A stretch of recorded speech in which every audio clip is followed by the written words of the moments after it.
जय जोहार। छत्तीसगढ़ी प्रमुख प्रादेशिक समाचार के संग मैं स्मिता शर्मा। राष्ट्रीय रोजगार मेला के आयोजन अवैया 12 फरवरी के देश भर के 46 ठन जगह में करे जाही। ए दौरान प्रधानमंत्री नरेंद्र मोदी हा वीडियो कॉन्फ्रेंसिंग के माध्यम ले नवा नियुक्त केंद्रीय कर्मी मन ला नियुक्ति पत्र दिही।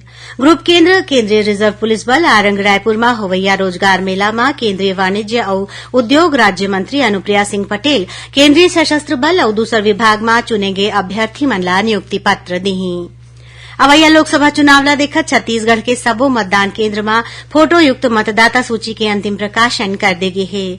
मतदाता सूची में पुनरीक्षण के बाद अभी राज्य में मतदाता मन की कुल संख्या 2,05,13,252 हो गए हे। छत्तीसगढ़ लोक सेवा आयोग के परीक्षा में अनियमितता और भ्रष्टाचार के जांच केंद्रीय जांच एजेंसी सीबीआई ले कराए जाए के राज्य सरकार के फैसला ईओडब्ल्यू डहार छत्तीसगढ़ लोक सेवा आयोग के पूर्व अध्यक्ष टामन सिंह सोनवानी संग्रह दूसर अधिकारी और राजनेता मन के खिलाफ अपराध पंजीबद्ध कर लेगे है।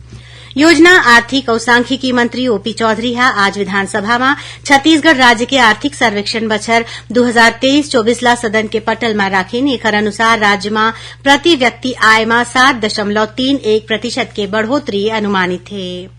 उप मुख्यमंत्री विजय शर्मा हा विधानसभा में कहिन कि महादेव ऑनलाइन सट्टा ऐप मामला में 2022 ले अभी तक 90 ठन एफआईआर दर्ज करे गे है। स्कूल शिक्षा मंत्री बृजमोहन अग्रवाल हा स्वामी आत्मानंद स्कूल के संबंध में आज विधानसभा में कहिन कि अवैया शिक्षा सत्र में कलेक्टर की अध्यक्षता वाले सब्बो समिति मन ला भंग करे जाही। यह स्कूल मन ला शिक्षा विभाग के अंतर्गत लाए जाही और सुकमा और दंतेवाड़ा जिला के सीमा में सुरक्षा बल के संग होए मुठभेड़ में 8 लाख रुपया के इनामी माओवादी मारे गए हैं। तो ये रही सभी तक के प्रमुख प्रादेशिक समाचार। जय जोहार।